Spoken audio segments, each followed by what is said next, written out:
नमस्कार दोस्तों, फिर से एक बार मैं स्वागत करता हूं हमारे द क्रिश्चियन वॉइस चैनल में। और आज जिस शख्स से मैं आपको मिलाने जा रहा हूं या रूबरू कराने जा रहा हूं, उसे लोग लेडी डॉन और दबंग लेडी के नाम से भी जानते हैं और उसका नाम है शर्मा दीदी। तो आइए मैं उनसे रूबरू करवाता हूं। स्वागत है शर्मा दीदी आपका हमारे द क्रिश्चियन वॉइस चैनल में। जी धन्यवाद। नमस्कार सभी लोगों को। शर्मा दीदी, जिस प्रकार से आपका सोशल मीडिया में जो वायरल हो रहा है वीडियो और लेडी डॉन कहा जा रहा है, उसमें दबंग लेडी कहा जा रहा है, तो क्या आप सबसे पहले इस बारे में बताना चाहेंगे? क्या कहेंगे आप इस विषय में? आज ये ऐसा कुछ नहीं है। लोग तो कुछ भी बोलते हैं और लोगों का क्या है, लोगों तो काम ही है बोलना। तो शर्मा दीदी, आप ये जानना चाहते हैं हम लोग कि ये जैसे कि जो हमारे दर्शक हैं, ये लेडी डॉन जो है या दबंग लेडी जो है, आपका नाम कैसे पड़ा? वो तो मुझसे बेहतर आप ही जानते हैं, क्योंकि आप ही ने बताया ये नाम के बारे में। चलिए, ये बात तो आपको भी मालूम है, लेकिन आप बताना नहीं चाहते हैं। लेकिन क्या है कि ये हमारा मुद्दा नहीं है, तो चलिए इस मुद्दे को छोड़ते हैं और जो हमारा बात करने का मुद्दा उसमें हम करते हैं। तो ठीक है शर्मा दीदी, आप हमारा ये सवाल है आपसे कि ये जो ईसाई समुदाय है, ये ईसाई समुदाय को आप क्यों इतना प्रताड़ित कर रहे हैं? उनके कभी पास्टर को थप्पड़ मार रहे हो, कभी मसीही बहन को दौड़ा रहे हो, तो कभी किसी गांव वाली महिला को जो ईसाई धर्म ग्रहण कर रही हो उसको धमकी दे रहे हो, राशन कार्ड बंद कराने का भी धमकी दे रहे हो, और या फिर चर्च में जा कर के तोड़ फोड़ कर रहे हो।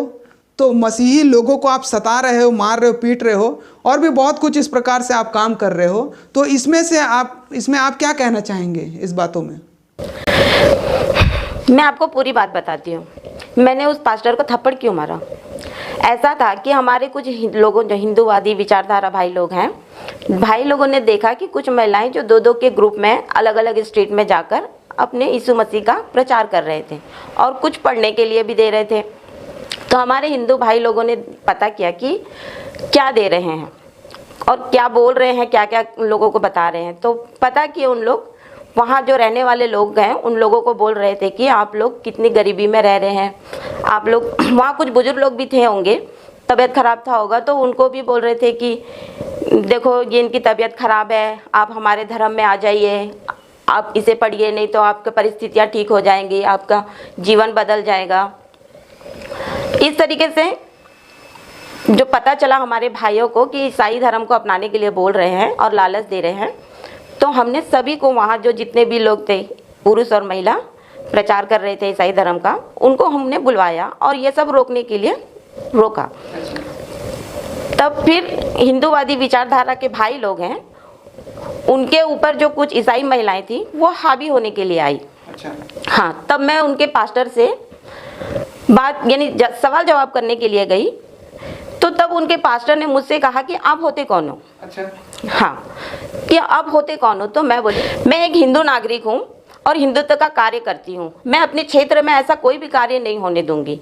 तो उन्होंने फिर मुझसे कहा कि आप होते कौन हो, बड़ी आई ऐसा बोलने वाली करके।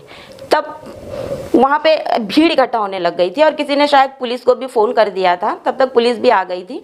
तब मैंने पास्टर को थप्पड़ मारा।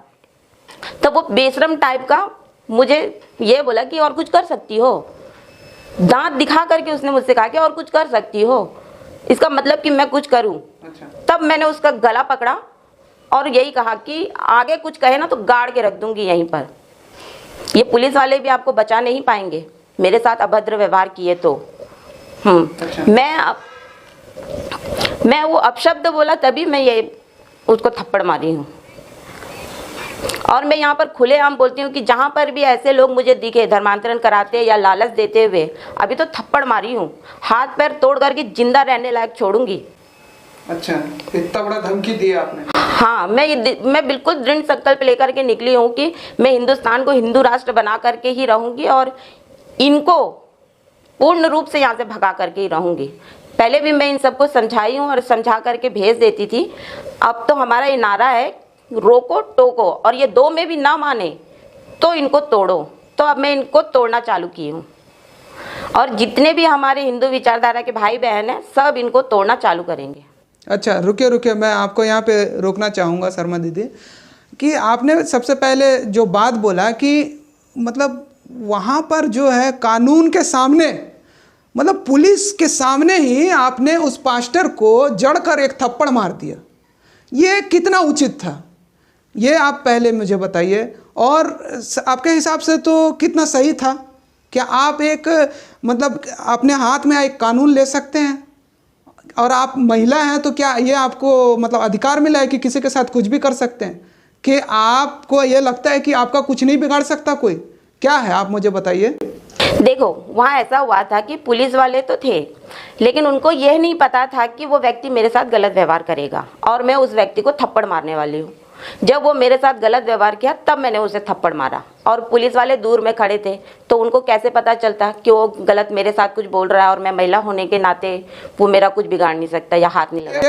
एक मिनट सुनिए। तो आपने सबसे पहले थप्पड़ मारा तो ये अच्छा काम किया, आपके हिसाब से तो एकदम सही लग रहा है। आपने कानून को अपने हाथ में लिया है, और जैसे कि आप बोल रहे हैं कि ये आपके साथ गलत व्यवहार किया है। लेकिन मैंने जब वो थप्पड़ वाला वीडियो देखा तो ऐसा तो उस वीडियो में मैंने कहीं नहीं देखा कि वो पास्टर मतलब कोई धमकी नहीं दिया या कुछ बोला, ऐसा तो कुछ मैंने देखा नहीं, बल्कि आपने उसके गले में हाथ रख करके उसे धमकी दिया और गला भी दबा रहे थे आप। तो आप क्या साबित करना चाहते हैं कि वाकई में पुलिस वाला भी कुछ नहीं किया, वो देखे भी नहीं और उसको थप्पड़ मार दिया आपने? मान लीजिए अगर ये अनुमान लगाते हैं कि वो थप्पड़ जो मारे आप उनको मारे, अगर वही जो जवाब में वही पास्टर अगर आपको एक थप्पड़ जड़ दिए रहता तो आपका शकल तो देखने लायक होता, आपका क्या इज्जत रह जाता? अरे सीधी सी बात है, वो पास्टर मुझे हाथ लगा के तो देखता, हाथ लगाना तो दूर की बात, वो उंगली उठा के तो देखता, वो वहां से घर जाने लायक नहीं रहता, सीधा हॉस्पिटल जाता। नहीं, सुनिए, आप नहीं समझ रहे बात यह है कि अगर पास्टर किसी भी अंजाम की चिंता किए बिना आपको एक थप्पड़ मार दिया रहता सबके सामने, तो अपने ईगो में आके मार दिया रहता, तो आपको जो सम्मान मिल रहा था, वो लोगों के सामने जो सम्मान है, वो आपकी जो इज्जत है, उसका क्या होता? क्योंकि पुरुष के मार खाने का वीडियो तो वो तो मिलेगा ही, लोगों के सामने वायरल भी होता, लेकिन वो पास्टर मारे रहता आपको जो थप्पड़, तो क्या आपका वीडियो भी तो वायरल होता ना? चाहे उसके बाद आप पास्टर को मारो पीटो या कुछ भी हो, है ना?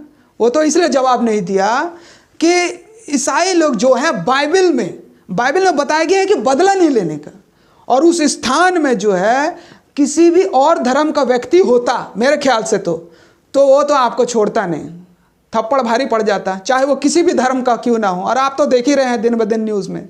लेकिन फ़िलहाल तो इसे छोड़िए, आप मुझे ये बताइए, आपके ऊपर एफआईआर जो हुआ है, आप इस विषय में क्या कहना चाहती हैं, बताइए। अरे मैं सीधी सी बात बोलती हूँ, उनका जो पास्टर घूम रहे थे, यहाँ सीधे सीधे बोल रही हूँ, यहाँ जिनका शासन है ये उनका दामाद है, उनके दामाद को नहीं बचाया गया बोल करके तो 2 पुलिस लाइन को अटैक किया। अच्छा। हम लोगों ने तो थाने का घेराव भी किया। अच्छा। और उन लोगों के खिलाफ एफआईआर भी दिया कि नाम पता के साथ में। हमसे कहा गया कि जांच करेंगे, बताएंगे। उनके नाम का एफआईआर नहीं हुआ, हाँ। अच्छा। और मेरे नाम का एफआईआर मांग किए तो तुरंत हो गया। अब आप ही बताइए, ये कैसा कानून है, एक पक्ष का? वैसे शर्मा दीदी, कानून तो सबके लिए बराबर होता है, और आपने सही कहा कि अगर आप कानून को अपने हाथ में लेते हैं तो कानून आपके साथ कैसे होगा। जैसे संविधान में लिखा हुआ है अनुच्छेद 25 के अनुसार कि भारत में सभी लोग अपने अपने धर्म का पालन कर सकते हैं, है ना, और उसका जो प्रचार करने का आज़ादी उसको मिला है। अब यह स्वतंत्रता जो है कानून ने भी दिया है ना, तो आप उनकी स्वतंत्रता जो है छीन रहे हो। ठीक है, मैं मानती हूँ कि यह स्वतंत्रता सभी को मिली है, लेकिन सबसे ज़्यादा इसका गलत फ़ायदा ईसाई लोग ही उठा रहे हैं। ये लोग धर्मांतरण कराते हैं। मैं कैसे कराते हैं मैं आपको बताती हूँ। ये घर घर जाते हैं, घूम घूम करके अपनी सभाओं में यानी चंगाई का या अच्छी पढ़ाई का, बच्चों का यानी बच्चों की अच्छी शादी का, अच्छी नौकरी का, इस तरीके का लालच देते हैं। खास करके महिलाओं को बरगलाते हैं ये लोग। मुझे ये बताओ कि अब जो ईसाई है, ईसाई लोगों के लिए ही ये भगवान है क्या? हाँ, ईसाई लोगों को ही ठीक करेगा, ईसाई लोगों को ही चंगाई देगा। हाँ, और बाकी धर्म के लोग, उनका क्या? ये तो एक तरफा वाली बात हो गई। हाँ, भगवान एक तरफा वाला तो नहीं होता है, भगवान तो सबके लिए एक जैसा ही है। हाँ, भगवान भेदभाव करेगा क्या किसी के साथ? आप ही बताइए। तो फिर अगर इनको इतना ही चंगाई का या मनुष्य के दुविधाओं को दूर करने का इतना ही वो है, तो इनको वहाँ जाना चाहिए जहाँ इनको सबसे ज़्यादा ज़रूरत है। जैसे हॉस्पिटल में जाए, हाँ, स्टेशनों में जाए, जहाँ गरीब दुखी लोग हैं वहाँ पर जाए, उन लोगों को बताएं अपनी। ये लोग अपने घर में बुलाते हैं लोगों को, सभा बैठाते हैं, इस तरीके से तो नहीं चलेगा ना। हाँ, बोलते हैं कि देखो आपके अंदर भूत है, आपको दुष्ट आत्मा ने जकड़ कर रखा है। हाँ, और इस तरीके से आपको डरा देंगे कि आप भी अपने आप को समर्पण कर दोगे उनके सामने।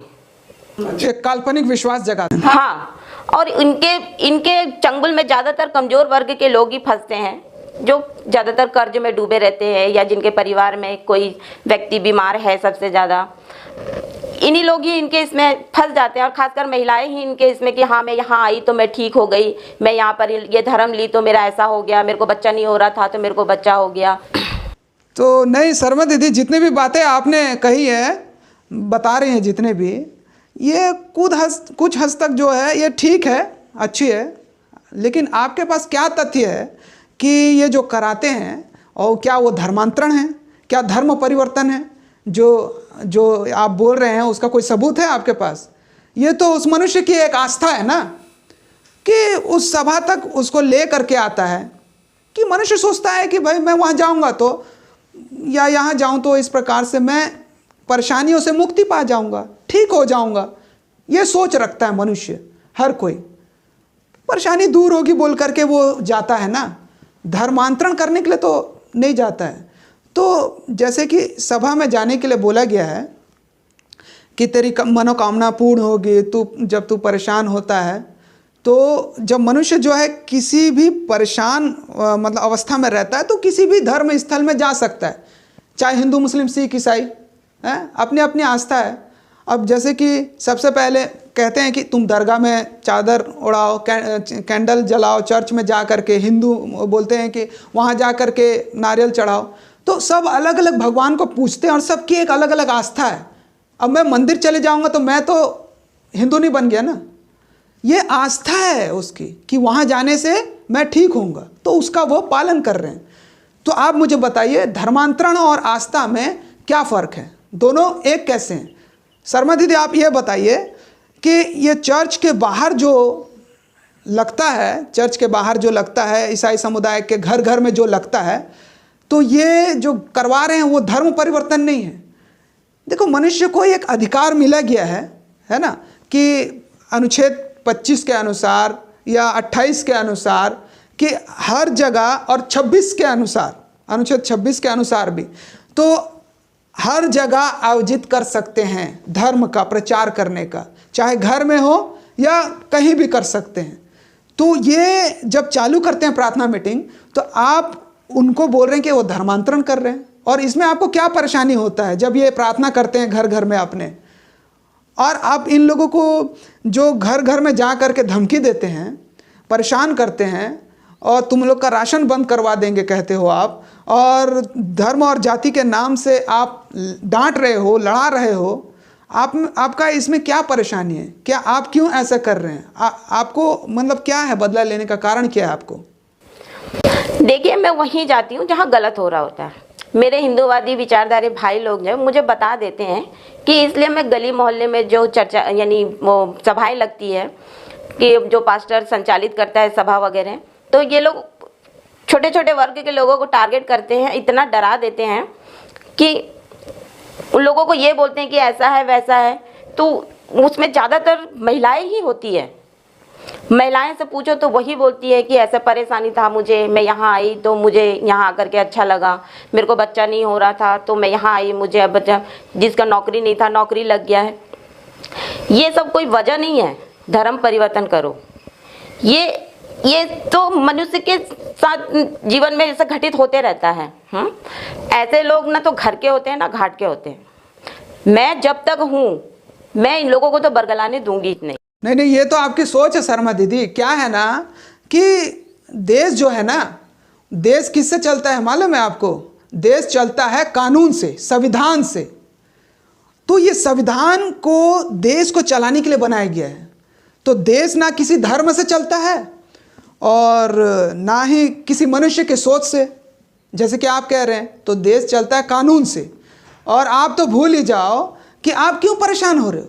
अगर आपको जितने भी ईसाई लोग हैं, अगर वो गलत हैं, धर्मांतरण कर रहे हैं, तो कानून उनको सजा देगा, है? क्योंकि संविधान में लिखा हुआ है जबरन धर्मांतरण करना जुर्म है, और आपको तो मालूम ही है, और कानून में भी सजा है। और लेकिन इसमें जो है आप कानून के ऊपर छोड़ो, आप क्यों परेशान हो रहे हो?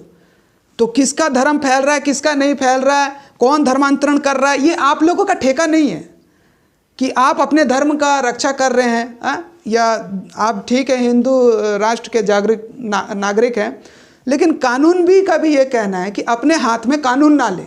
आप अपना काम करिए, कानून अपना काम करेगा, है? वो अपने धर्म का प्रचार कर रहे हैं, आप अपने धर्म का प्रचार करिए, है ना। और आपने ठीक है इस बात को आप शायद जानते हैं कि नहीं जानते हैं कि अनुच्छेद 25 में और 26 में और 28 में ये सारे चीज़ों में लिखा हुआ है कि अपने धर्म का प्रचार कहीं भी कर सकते हैं, घर में भी बाहर में भी। और जैसे कि आप बोल रहे थे चर्च में ही करो, ये जो घर में करने वाला सिस्टम है ना, बाइबल में लिखा है कि कहीं भी अगर 2 या 3 मेरे नाम से उपस्थित होते हैं तो यीशु परमेश्वर वहाँ उपस्थित होते हैं। तो चर्च कोई मेन नहीं है, चर्च तो हम हैं, चर्च तो हम लोग हैं। बाइबल में लिखा हुआ है कि चर्च जो है विश्वासी हैं, मसीही लोग हैं। तो आपको किसने अधिकार दिया है कि उनके घर में आप आराधना नहीं कर सकते, घर में यीशु को नहीं बता सकते हैं? आप बोल रहे हैं कि चर्च जाइए। चर्च क्या है मालूम है? अभी जो फिलहाल में जो ये एक सोसाइटी बनाने के लिए किया गया है ताकि वो रजिस्ट्रेशन होगा तो मसीह समाज के लिए लाभदायक है, बैठने का जगह है, वो चर्च बिल्डिंग है। और ये जो बात है आप किस मतलब बुनियाद पे कह रहे हैं कि जो चर्च जो है, चर्च में ही आप करो? आपको यह अधिकार कौन दिया? क्या आप मसीही लोगों को सिखाने समझाने वाली ठेकेदार बन गई हैं? क्या आप मतलब ये टेंशन लेके जी रहे हैं कि कौन, अगर कोई सिख जो है कहीं कुछ करता है पूजा तो उनको आप बोलेंगे कि वहाँ जाइए, गुरुद्वारा जाइए। मुस्लिम कहीं करता है तो आप बोलेंगे कि मस्जिद जाइए। ईश्वर की भक्ति आराधना करने के लिए कोई जगह नहीं है। आप घर में भी कर सकते हैं, पार्क में भी कर सकते हैं, किसी के पास भी कर सकते हैं। तो ये मसीही समाज है, ईसाई समाज है, जो अगर ये गलत कर रहे हैं तो अगर कानून देख रहा है तो कानून सजा देगा। आप कानून को अपने हाथ में ना ले। मेरा तो आपसे यही रिक्वेस्ट है। आप हमारे स्टूडियो में आने के लिए आपका मैं शुक्रगुजार हूँ, धन्यवाद। और फिर से एक बार मैं आपका स्वागत करता हूँ कि आपका जो बयान है हमें मिला। और हमारा ईश्वर से यही दुआ है कि आप स्वस्थ रहें, टेंशन ना लें, और आपको ईश्वर और तंदुरुस्त रखें और आप हिंदू राष्ट्र के अच्छे लीडर बने। और हम चाहते हैं कि इस झमेले में आप ना पड़ें और अपने परिवार को भी आप मतलब देखें, ना कि दूसरे को देखें, है ना। तो यही है सबसे बड़ी आपकी सेवा है। और तो दोस्तों आज के लिए इतना ही, और इस प्रकार से क्या है हम नए नए न्यूज़ को आपके पास लाते रहेंगे। तो फिर से एक बार यहाँ पे मैं इस बात को बताना चाहता हूँ कि शर्मा दीदी किस प्रकार से इस बात को यहाँ पे रखी और क्या गलत था आप कमेंट करके बताइए, और जो मैंने कहा उसमें क्या सही था। कानून अपने जगह न्याय करेगा, हमें यह देखना नहीं है कि कौन गलत कर रहा है कौन सही कर रहा है। अगर कानून न्याय करेगा तो हमें चुपचाप रहना है, हमें कानून को अपने हाथ में नहीं लेना है। तो इसी प्रकार से हम नए नए वीडियो के साथ आपके पास आते रहेंगे। आप हमारे चैनल को सब्सक्राइब करें, लाइक करें और शेयर करें। परमेश्वर आप सभी को आशीष दे। धन्यवाद। प्रभु यीशु मसीह में आप सभी को नमस्कार। मैं नरेश महानंद आपका लाइव शो मूवी में स्वागत करता हूं। और इसी प्रकार के गॉस्पल मूवी बनाने के लिए आप हमारा साथ दें। आपका छोटा सा दान राशि हमारे लिए बहुत महत्वपूर्ण है। आप हर महीना हमारे लाइव शो अकाउंट नंबर पे मात्र 10 रुपया सेंड करें, जो कि डिस्क्रिप्शन में दिया गया है। और आप सभी का प्यार हम पर बना रहे। आप हमारे वीडियो को लाइक करें, शेयर करें और कमेंट करें, और हमारे इस चैनल को सब्सक्राइब करें। प्रभु आप सभी को आशीष दे। धन्यवाद।